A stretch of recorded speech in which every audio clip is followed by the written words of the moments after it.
En það var ekki eins og ég veri iðjulaus. Svona þegar ég sný heim einhver tíman 82-3 eða það bíl að koma heim eftir 10 ára námsdvöl eða verið innritaður í háskóla í Bandaríkjunum í 10 ár. Þá fæ ég meldingu frá Jóni Nordal. Hann býð mér starf við heimkomu, kennslustörf við tónfræðadeildina sem var þá tiltölulega nýja nálinni og ég átti að kenna hljómsveitarstjórn og tónlistarsögu og gerði hvort tveggja í nokkur ár og stjórna skólahljómsveitinni, alveg rétt, ég var næstum búin að gleyma því. Það var nú gaman. Og ég man, ætla að monta mig, ég man að Jón Nordal kom á tónleikana þar sem við fluttum 104. symfóníu Haydns, held ég megi segja, í D-dúr, Lundúnarsymfóníu og Jón sagði mig eftir, ég svei með þá hélt að þessi skólahljómsveit væri dauð drottni sínum en nú hefur hún lifnað við á ný og það gladdi mér náttúrulega mjög og krakkarnir spila alveg svo englar. Svefiði var að búast, enda líka stóðu bestu hljóðfæri kennarar landsins að baki hverjum einasta nemanda í þessari hljómsveit. Fjölir ekki meir það. Allt fólk sem að meira og minna spilaði Sinfóníuhljómsveit Íslands. Við sem sjá, hvað fleira gerði ég á þessum árum? Jú, ég tók að mér kennslustörf við endurmenntun Háskóla Íslands. Flutti í erindi held ég 3 annir. Ég man að ein var tileinkuð Mozart. Svona,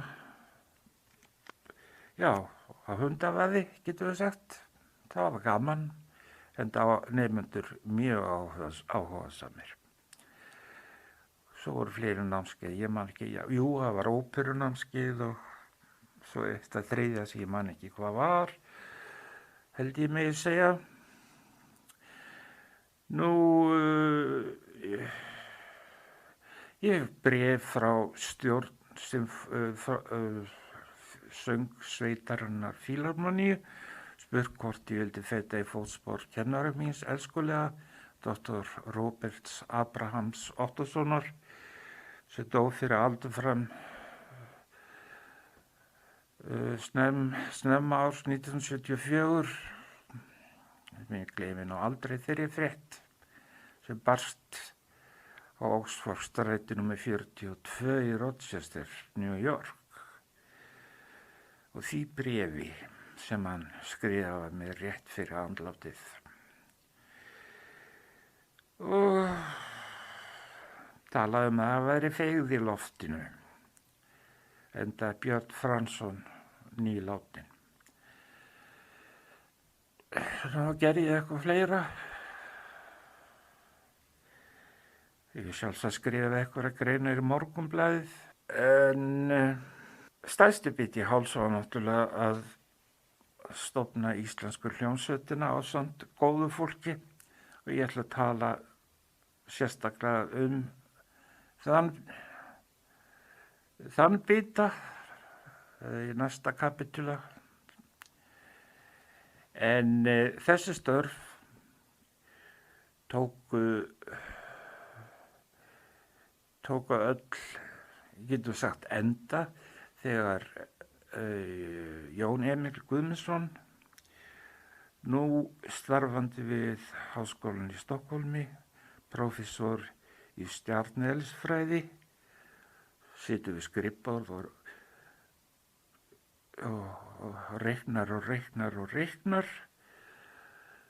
Hann fæddist 85 sumarið og 8 mánuðum síðar þá fórum við ásamt barnapíu til Texas. Þar sé að eiginkona mín, Valgerður Jónsdóttir, Jón Emil, ég og hét hún ekki Sirri, barnapían okkar, Ég satt þar heilsumar og undirbjó næsta starfsár íslensku hljómsveitarinnar en Valgerður lauk sínu internship við háskólan á Galveston eyju í Texas, bara út í Karabíska hafinu eiginlega, á Burns Institute eins og það hét. Veit nú ekki af hverju sá spítali var staðsettur þarna út á þessari eyju, frægu eyju Galveston. Kannski sjávarloftið hafi haft eitthvað með það að segja og við vorum þar í hálft ár og það var yndislegt að vera með Jóni Emil og vera viðstaddur þegar kappinn hóf sig á loft og tók sín fyrstu spor. Það var alveg hygglust einsteins stærsta stund lífs míns. Við erum óboðslega góði vinir. Svo bakaði ég handa honum afmælistertu í júlí. Já, ég veit ekki hvernig hún smakkaðist. Jæja. Og nú þá kemur bréf frá Þjóðleikhúsinu og mér boðið að stjórna þar, taka við af Maestro Barbaccini, hvort að hann forfallaðist eða hafði bara samið 10 sýningar eða þurfti að bara drífa sig eitthvað annað, þá var ég beðinn að hlaupa í skarði fyrir hana. Það voru 10 sýningar í viðbóti ef ekki fleiri og það heppnaðist mjög vel. Að vísu fékk ég enga æfingu, bara hoppa í gryfjuna. Það sagt frá því áður, en aldrei komu fleiri bréf frá Þjóðleikhúsinu og aldrei frá Íslensku óperunni. Ekki stakt bréf. Ekki rétt að taka fram að umrædd ópera heitir Tosca. Þegar ég kom heim var ég búinn þá vegna þessar dvalar í Bandaríkjum að segja mig frá öllum störfum og losa mig svo ég geti farið að ferðast meira til útlanda og stjórna eins og kennari mínir höfðu ráðlagt mér að gera. Ég hafði nú verið strax þjóðnýttur hjá tónskáldafélaginu. Þeir sendu mig til árlegra dómnefndastarfa alla Skandinavíu, höfuðborgirnar, og þar fengu 5 dómarar, einn frá hverju landi, bunka af nýrri tónlist og við fórum í gegnum þetta og síðan voru greidd atkvæði leynilega. Ég kynnti íslensku verkin sem voru tónskáldafélagið sendi og sagði frá tónskáldanum annað og svo kolli. Svo voru valin verk inn á næstu hátíð. Þannig kynntist ég fullt af mætum mönnum frá Norðurlöndunum og við það mynduðust ýmis tengsl sem ég átti alls ekki von á og þeir fréttu það að ég var í hljómsveitarstjóri og þeir sem hefðu mér séð frétt það frá ÖNM, þá fóru sumir að garfi því að koma mér á framfæri í Skandinavíu og þannig að á næstu árum fram til 89 var svolítið ferðalög mín Skandinavíu og reyndar til meginlandsins líka. Og þá vorum að gera að reyna nota ferðina.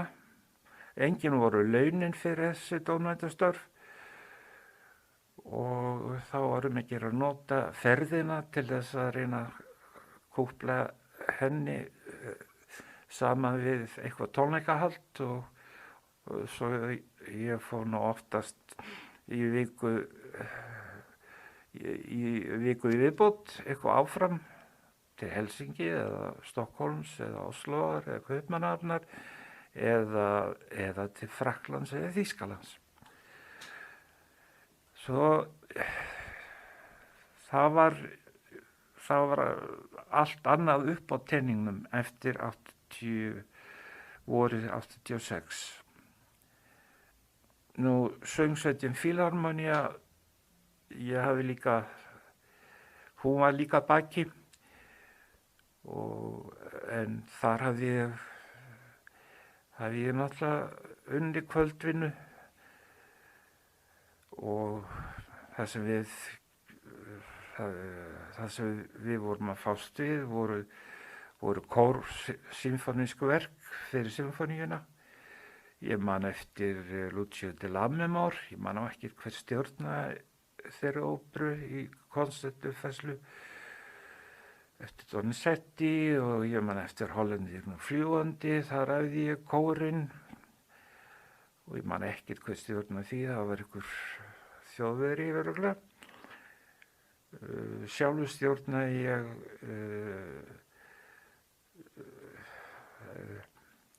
það var þannig að Fílharmonían var með samning síðan Dr. Robert var á hét þess efnis að stjórnandi kórsins stjórnaði kórnum með Sinfóníuljónsveit Íslands og þannig að það var ekki Sinfóníuljónsveit Íslands sem bað mig að stjórna þessum tónleikum heldur stjórn söngsveitarinnar og á þeim tónleikum man ég stjórnaði Requiem eftir Gabriel Fauré. Ég lét mig hafa það að kenna kórnum Auschwitz-oratóríu, Dies Irae eftir Krzysztof Penderecki sem var doktorsverkefni mitt og það var í fyrsta sinn sem verk var flutt eftir hann.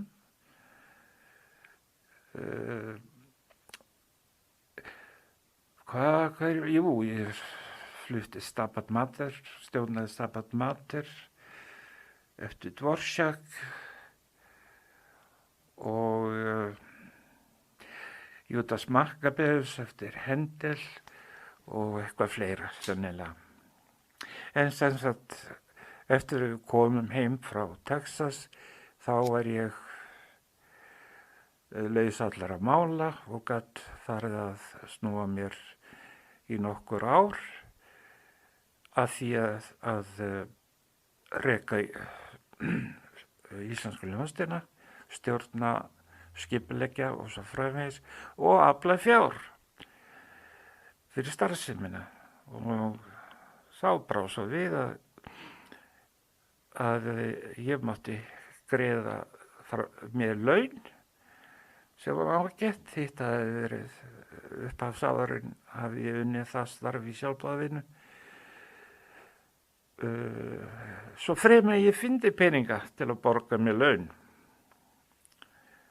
og ég fann peninga til þess og svo þetta var nú allt í lagi þarna þessi ár frá 86 til 89 en þá urðu vatnaskil í mínu lífi og ég segi frá því enn síðar og þá látum við þessu